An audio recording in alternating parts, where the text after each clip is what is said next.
I knew my day was going sideways when I saw Anthony trying to figure out the coffee machine in the break room. The guy looked like he was attempting to defuse a bomb, but with less common sense and more hair product. I'm Chris Sullivan, by the way, 51 years old, senior defense systems engineer for a Colorado aerospace contractor that handles some pretty serious Pentagon work. I've been building satellite coordination networks that keep our military's eyes in the sky working properly for the past 25 years. I don't deal in maybes. I deal in redundant fail-safes and systems that absolutely cannot go down.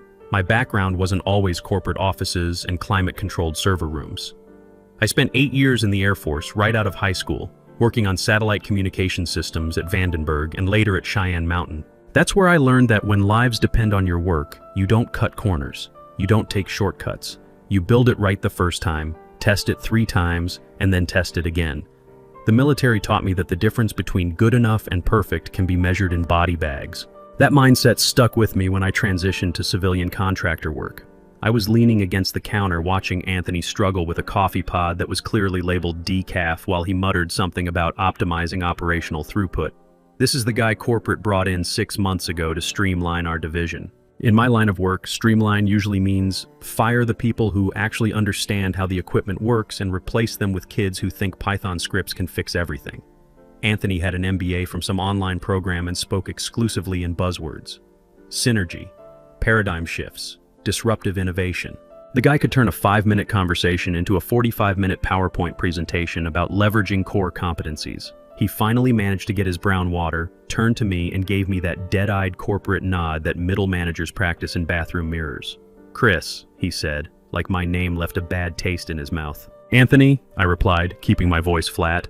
"I've got a top-secret clearance that took the government 8 months to approve after they interviewed everyone from my high school teachers to my college roommates. They know more about me than my ex-wife did.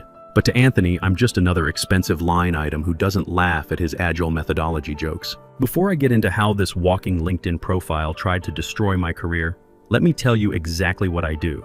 I maintain the satellite defense coordination systems that track everything from weather patterns to potential threats. When a hurricane's heading for the Gulf Coast, my systems help coordinate the satellite network that feeds real-time data to NOAA, FEMA, and 6 different military commands. When there's unusual aircraft activity near our borders, those same satellites help our Air Force keep track of who's flying where. During the wildfire season, we provide thermal imaging data that helps firefighting efforts across 3 states. It's not glamorous work, but it's the kind of work that keeps people safe. The satellites I coordinate cost more than most people's houses. Each one carries sensors worth millions of dollars, and they're positioned in orbits that took years to calculate and months to achieve. When one of these systems goes down, it doesn't just affect our company. It affects military operations, disaster response, and national security. That's why we have procedures. That's why we have protocols. That's why we don't let fresh college graduates with YouTube programming tutorials anywhere near the controls. I walked back to my lab. We call it the command center. It's a climate-controlled room kept at exactly 65 degrees, filled with enough computing power to run a small city. The walls are lined with monitors showing satellite telemetry, network status indicators, and enough blinking lights to make it look like mission control. Each screen displays data from different satellite clusters, weather monitoring arrays, communication relay networks, and the classified defense tracking systems that I can't talk about in detail, but form the backbone of our military's situational awareness. The room has that particular smell of expensive electronics and filtered air. 4 server racks humming quietly in perfect synchronization, their status lights creating a constellation of green dots that means everything is working exactly as it should. I've spent more time in this room than in my own living room over the past 15 years. Every cable, every connection, every backup system, I either installed it myself or supervised its installation. I sat down at my primary workstation and got back to finishing the quarterly system maintenance protocol. This wasn't your typical IT update where you click install and hope for the best. This was the digital equivalent of servicing a nuclear submarine. Every connection had to be verified. Every handshake protocol had to be tested. Every backup system had to be confirmed operational. One missed step, one shortcut, and we could lose communication with 12 satellites that provide critical data to 3 different military commands. The maintenance routine I was running had taken me 2 days to write and 3 years to perfect. It checks every component in a specific sequence, verifies all encryption keys, tests emergency protocols, and creates multiple backup configurations. The process takes 6 hours to complete and generates a 847-page diagnostic report that gets filed with both our internal security team and our Pentagon oversight contact. I've been doing this quarterly maintenance for so long that my fingers move almost automatically. Check the primary feeds, all green. Verify the backup channels, operational. Test the emergency protocols, confirmed. Update the encryption rotations, synchronized. Each step builds on the previous one, creating a cascade of verifications that ensures everything is working exactly as designed. The compile finished with a satisfying green status bar that meant all systems were optimal. I locked my workstation. Standard protocol is lock, badge out, double check, leave. I never skip steps. That's how you stay employed in defense contracting for 25 years. That's how you maintain clearances. That's how you sleep well at night, knowing that if something goes wrong, it wasn't because you cut a corner. I headed out for lunch, walking down the hallway that connects our secure facility to the main building. The transition from classified workspace to general office area always feels like stepping between two different worlds. The secure side has reinforced walls, no windows, and air filtration systems that could handle a chemical attack. The civilian side has motivational posters about teamwork and a water cooler where people gossip about reality TV shows. The heavy security doors that separate our classified workspace from the general office area require both badge access and biometric confirmation. It's a system I helped design 3 years ago after the Pentagon upgraded our security requirements. Each door weighs 180 pounds and is connected to servers at Peterson Air Force Base that monitor every single entry and exit. I swiped my badge and pressed my thumb to the scanner, just like I'd done thousands of times before. Beep. Red light. Access denied. That stopped me dead in my tracks. These systems don't just malfunction, they're tied into Pentagon databases and monitored by 3 different agencies around the clock. A failure isn't a glitch, it's an event that gets logged, investigated, and reported up the chain of command. The last time someone's badge failed to work, it was because they'd been arrested for a DUI the night before and their clearance was automatically suspended pending review. I wiped my badge on my sleeve, that universal gesture of frustrated hope, and tried again. Same result. The red light blinked at me like an angry eye. Now I was starting to worry.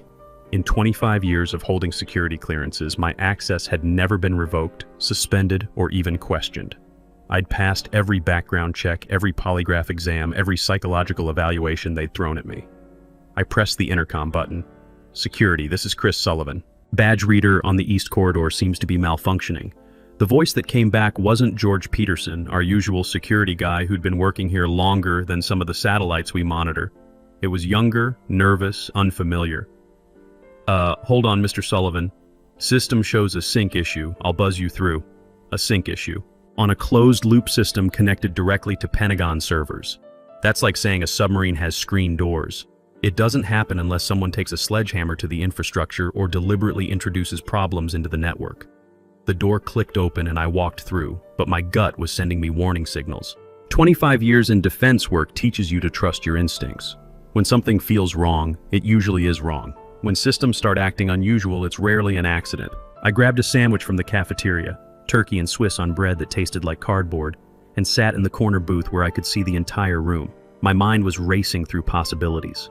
Badge failures could mean anything from administrative errors to security investigations, but the timing felt suspicious. Anthony had been asking a lot of questions about our systems lately, questions about access protocols, backup procedures, and personnel costs. Yesterday I'd seen him in the IT department whispering with our systems administrator, a guy named Terry who'd graduated from community college with a 2-year degree and thought he understood enterprise security because he'd watched some YouTube videos about hacking. Terry was exactly the kind of person who might help Anthony do something stupid if Anthony convinced him it was legitimate. I finished my disappointing sandwich and headed back to the secure area. My badge worked on the main entrance turnstile, but there was a delay. Maybe half a second longer than normal. To most people, that's nothing. To someone who's worked with these systems for 15 years, that delay means data is being routed somewhere else for additional verification. Someone was monitoring my access in real time, checking each entry against additional databases or approval systems. When I got back to the command center, everything looked exactly as I'd left it. My workstation was locked, the server status lights were all green, and the satellite telemetry was flowing normally across the wall monitors. But something felt different. The air seemed heavier. There was a tension in the room that hadn't been there before. I logged into my workstation and immediately pulled up the access logs using a keyboard shortcut I'd programmed years ago. A little maintenance backdoor that bypasses the standard graphical interface and connects directly to the system kernel. It's not in any documentation, it's not part of any official procedure, it's just a tool I'd created for myself during late-night troubleshooting sessions. The logs told a story that made my blood pressure spike. There it was, clear as daylight. User, Chris Sullivan, time 12:47 p.m. Command, export, home, satellite data, dev/null. Someone had accessed my terminal while I was eating my cardboard sandwich. They'd tried to copy our entire satellite database, but whoever did it was clearly an amateur. They'd attempted to redirect the data to what they thought was a hidden folder, but dev/null is actually a digital trash can, a system location where data goes to disappear forever. They'd accidentally deleted their own attempted theft. It was sloppy work, embarrassingly sloppy. The kind of mistake that first-year computer science students make when they're learning basic Linux commands. But it was also deeply insulting. Someone had walked into my workspace, sat down at my terminal, and tried to steal classified defense data using techniques they'd probably learned from a Hacking for Dummies book. The timestamp told me exactly when it had happened. The command history showed me exactly what they'd tried to do. And the amateur-level execution told me exactly who was behind it. This had Anthony's fingerprints all over it, probably with help from Terry, the YouTube-educated systems administrator. I didn't close the window. I didn't delete the evidence. I didn't even minimize the screen.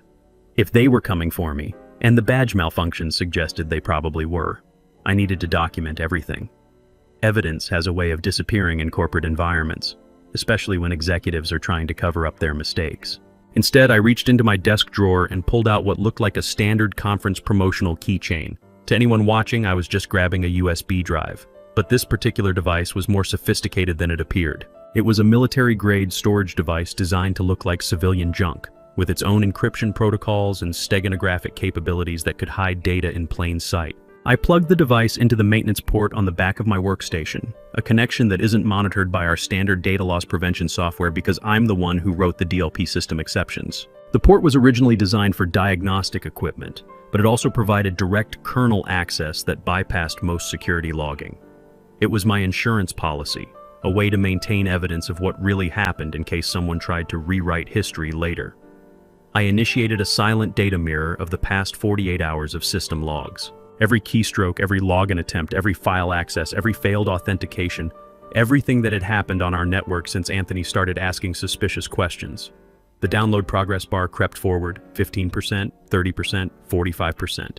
Each percentage point represented thousands of log entries that would tell the complete story of who had accessed what, when they'd accessed it, and what they'd tried to do with it. While the data copied, I opened a secure communication window to document my findings. The evidence was damning. Not only had someone accessed my terminal without authorization, but they'd also attempted to circumvent 3 different security protocols in the process. The command history showed multiple failed attempts to export classified data, each one more amateur than the last. Whoever did this had clearly learned their hacking techniques from internet tutorials rather than actual security training. The download completed. I pocketed the device and closed all the diagnostic windows. From the outside, it would look like I'd just been doing routine system maintenance. But now I had a complete record of everything that had happened, encrypted and secured on a device that looked like a $2 conference giveaway. I spent the rest of the afternoon working normally, monitoring satellite feeds and updating system parameters. But I could feel the tension building. The atmosphere in the building had changed. People were walking more quietly. Conversations stopped when I entered the break room. Even George Peterson at the security desk seemed nervous when I passed by his station. The summons came at 8:30 the next morning. An Outlook calendar invitation marked urgent in red letters. No agenda, no details, just a meeting request with Anthony Walsh and Patricia Williams from Human Resources. The meeting was scheduled for 9 a.m. in Conference Room B, the same room where they'd announced the last round of layoffs 6 months ago. I knew exactly what this was about. 25 years in corporate defense contracting teaches you to recognize the warning signs. Emergency HR meetings don't happen to give you good news. They happen to cover the company's legal exposure when they're about to do something that might trigger lawsuits. I walked into Conference Room B at exactly 9 a.m. Anthony was already there, wearing one of those expensive quarter-zip fleeces that cost more than most people's monthly salary. He had a manila folder positioned precisely in front of him on the fake mahogany table, and his barely contained smirk told me he thought he was about to have the best day of his corporate career. Patricia Williams from HR looked like she'd rather be getting root canal surgery.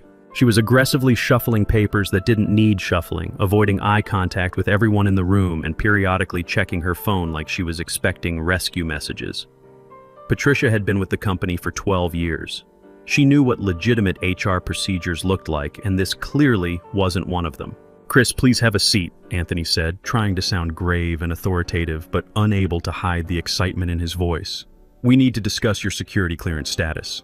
He slid a single sheet of paper across the table with theatrical precision. Standard company letterhead, but no Department of Defense watermarks, no Pentagon verification codes, no official signatures or seal stamps, just Arial font, size 12, double-spaced lies formatted to look official. "We received notification from the federal government that your top-secret clearance has been flagged as expired pending administrative review," Anthony announced, his voice dropping an octave to sound more important. "Effective immediately, we have to terminate your access to all classified systems and facilities." I picked up the paper and read it carefully. Subject: Clearance status notification.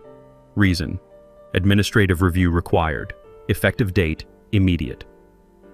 The document was trying to mimic official Pentagon correspondence, but it was missing about 15 different security features that real government documents always include.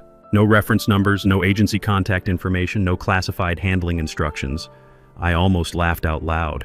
I really did have to bite my tongue to keep from chuckling. Clearances like mine don't expire because of administrative reviews.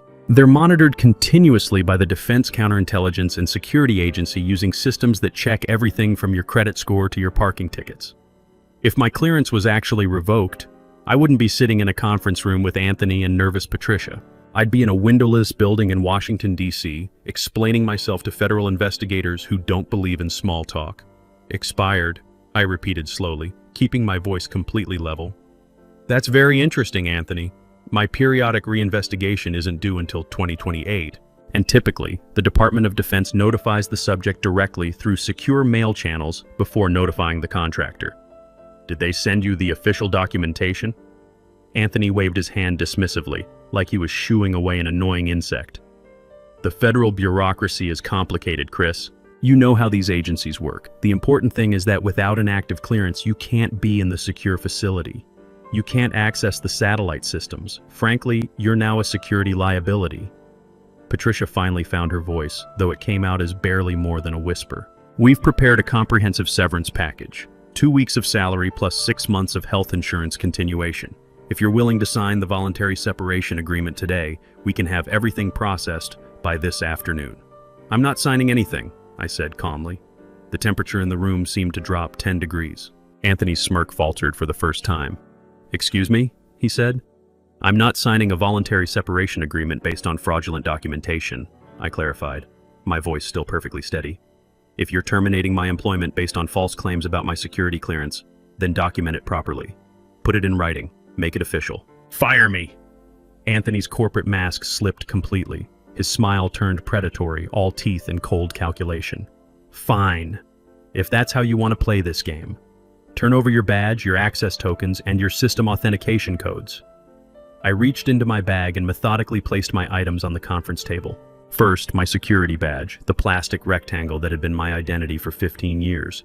The photo was from 2008, back when I still had hair and believed that hard work was always rewarded fairly.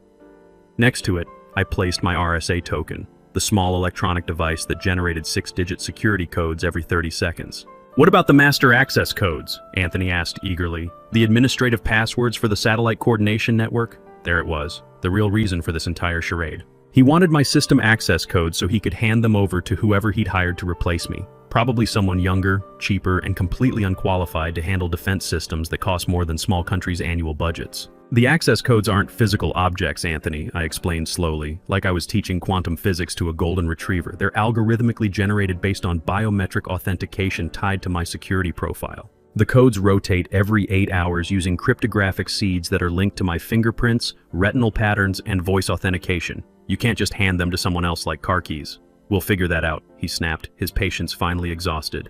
"Security will escort you from the building. Clean out your desk. You have 10 minutes. I stood up slowly and looked Anthony directly in the eye.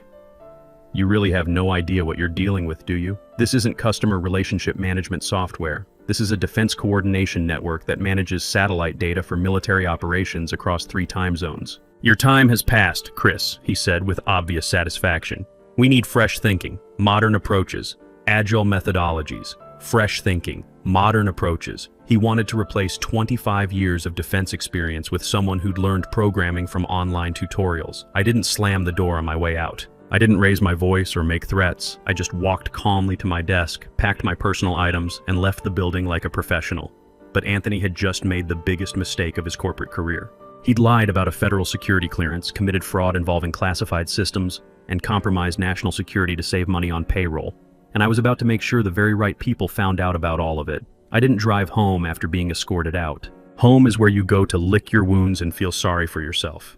Instead, I drove straight to Peterson Air Force Base, to a nondescript office building about 2 miles from the main gate. The sign out front just says Defense Contractor Liaison Office, but people in our business know it's where you report security breaches that can't go through normal corporate channels. The building looks like any other government office. Beige walls, fluorescent lighting, and that particular smell of industrial carpet and bureaucracy. But the people inside have authority that reaches all the way to the Pentagon. I checked in with a receptionist who looked like she could break someone's arm without spilling her coffee, and within 15 minutes I was sitting across from Director Paul Turner, a retired Air Force colonel who'd been handling contractor oversight for 8 years. Mr. Sullivan, Turner said, reviewing the evidence on my USB device, this is concerning.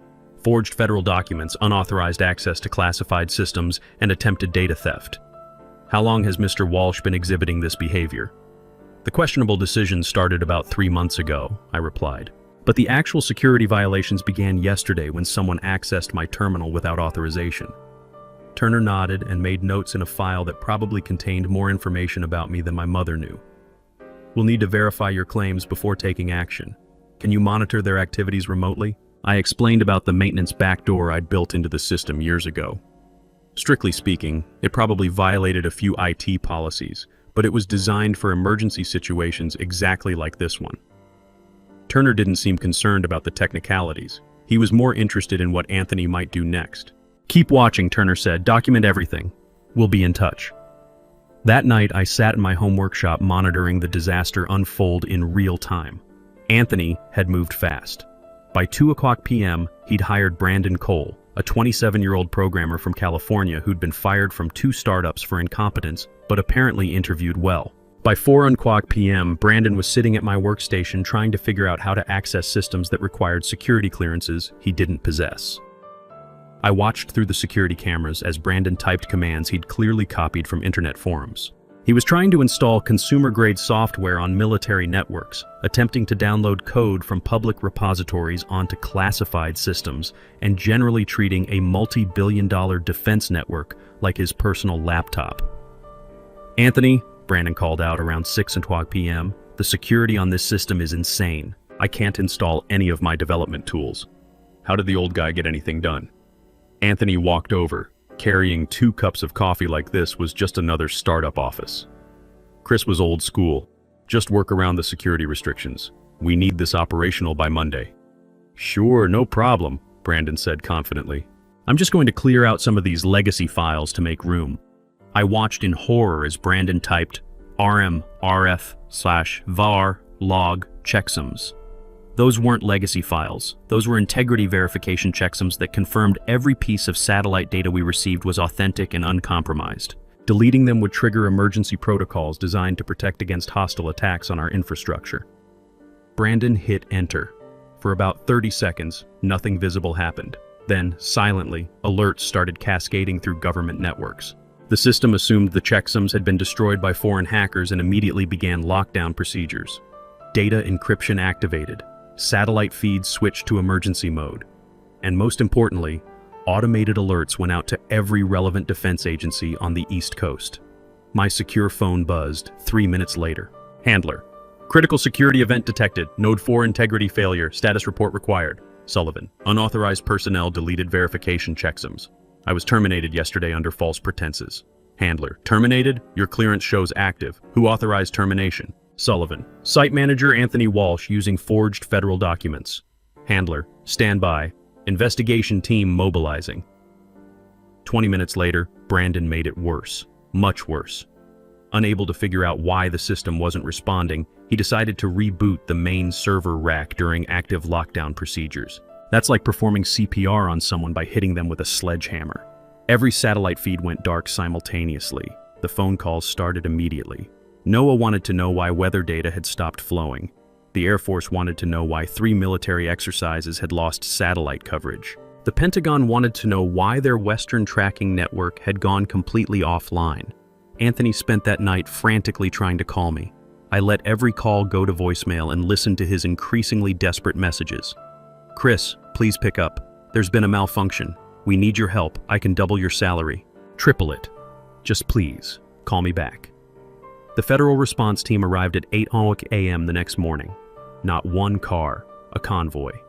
2 black SUVs, a mobile command unit, and enough federal agents to investigate a terrorist attack. I wasn't there to see it in person, but I was watching through the security cameras as Agent Jennifer Brooks walked into the building like she owned it. Agent Brooks was Defense Counterintelligence and Security Agency, the kind of federal investigator who can end careers with a phone call. She had authorization to seize systems, arrest suspects, and suspend security clearances pending investigation. When she walked into Anthony's office with a clipboard and a very serious expression, I knew his day was about to get much worse. "Mr. Walsh, we need to discuss the forged federal security documents you used to terminate Christopher Sullivan," she said without preamble. Anthony's face went white. "Forged? No, that was just internal paperwork, HR documentation. Sir, falsifying federal clearance credentials is a felony under the Espionage Act. You're looking at 10 to 15 years in federal prison." While Anthony was discovering that lying to the federal government has serious consequences, Brandon was learning that rebooting defense systems during emergency lockdowns can trigger congressional investigations. The satellite network serving the entire western United States was offline. Military exercises were canceled. Weather tracking was compromised. Agent Brooks called me personally. "Mr. Sullivan, we need you on site immediately. Can you restore the network?" "Yes, ma'am, but I'll need physical access to the facility. We're sending a car." The car was a military police cruiser with 2 MPs in full uniform. Not subtle, but effective. When I walked into that building flanked by federal agents, everyone knew exactly why I was there. The restoration took 40 minutes. I plugged in my backup device, entered my emergency authentication codes, and systematically brought each satellite back online. Green lights across the board.